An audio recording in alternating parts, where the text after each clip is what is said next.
सास नंबरी, बहू 10 नंबरी। पूरे घर में मालती देवी का हुक्म चलता था।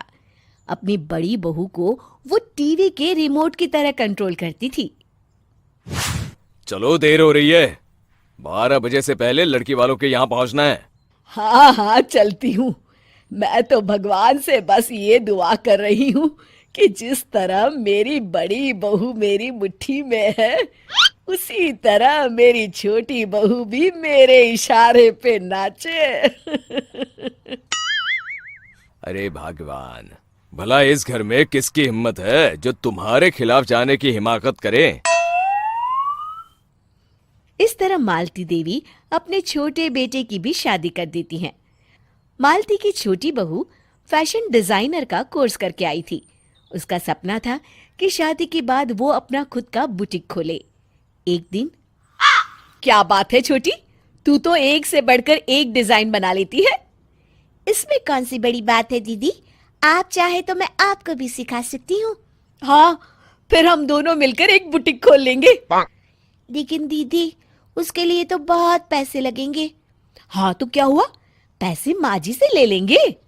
हाँ हाँ, मेरे पास तो पैसों का पेड़ है ना, तोड़ के तुम दोनों को दे दूंगी।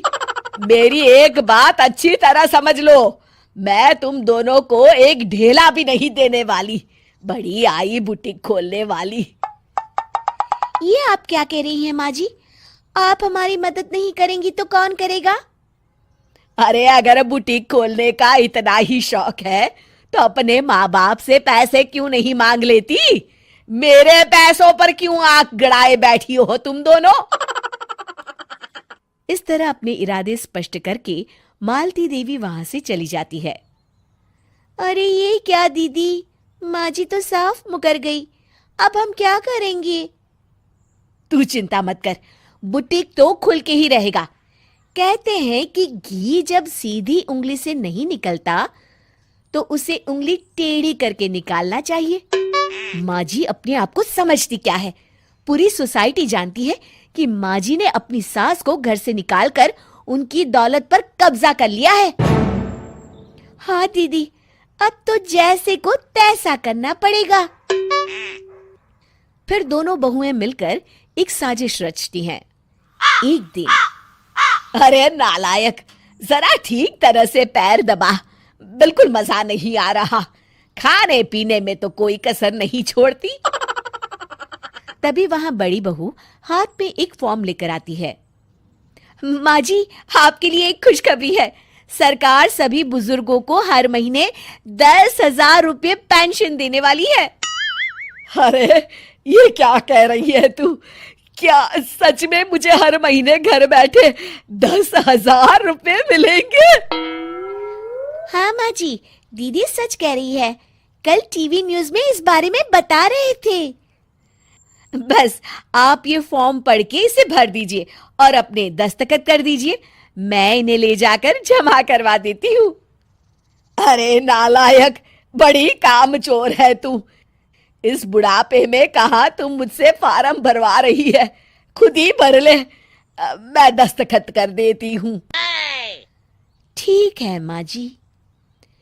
फिर बड़ी बहू बड़ी चालाकी से फॉर्म के पन्नों के बीच प्रॉपर्टी के पेपर छिपा कर रख देती है और उन पर मालती देवी के दस्तखत करवा लेती है। कुछ दिनों के बाद मालती देवी अपने पति के साथ 2 दिनों के लिए अपने एक रिश्तेदार के यहाँ जाती है। दूसरी तरफ दोनों बहुएं पूरे घर पर अपना कब्जा कर लेती हैं। मालती देवी जब अपने रिश्तेदार के यहाँ से लौटती हैं, तब अपने कमरे में ताला लगा देख आग बबूला हो जाती है। अरे नालायको, मेरे कमरे में इतना बड़ा ताला किसने लगाया है? माँ जी, ये कमरा तो मैंने अपने बेटे रोहन को दे दिया है और आज से आप बाहर कोने में जो छोटा कमरा बना है ना, वहां रहेंगी। अच्छा, मैं उस सड़ेले कमरे में रहूंगी है? तेरी ये कहने की हिम्मत भी कैसे हुई? और मेरी इजाजत के बिना मेरा कमरा देने वाली तू होती कौन है? लगता है तू भूल गई, इस घर की मालकिन मैं हूं। तभी वहां छोटी बहू आती है। अरे माँ जी, आप इस घर की मालकिन नहीं है। अब इस घर की नई मालकिन हम दोनों बहुएं हैं। ये देखिए, इन प्रॉपर्टी के पेपर पर आप ही के दस्तखत है। अरे भाग्यवान, ये तुमने क्या कर दिया? दस्तखत करने से पहले एक बार ठीक से पढ़ तो लेती। अरे लेकिन मेरी बहुएं मेरे साथ ऐसा कैसे कर सकती है? अरे तो इसमें कौन सी अचरज की बात है? तुमने भी तो अपनी सास को घर से बाहर निकाल दिया था। टूटा फूटा ही सही, शुक्र करो कि इन दोनों ने कम से कम हमें रहने के लिए कमरा तो दिया। तुमने तो अपनी सास को वो भी नहीं दिया था। आज समझ में आया, जैसी करनी वैसी भरनी। चलो, अपना सामान उठाओ और चलते हैं।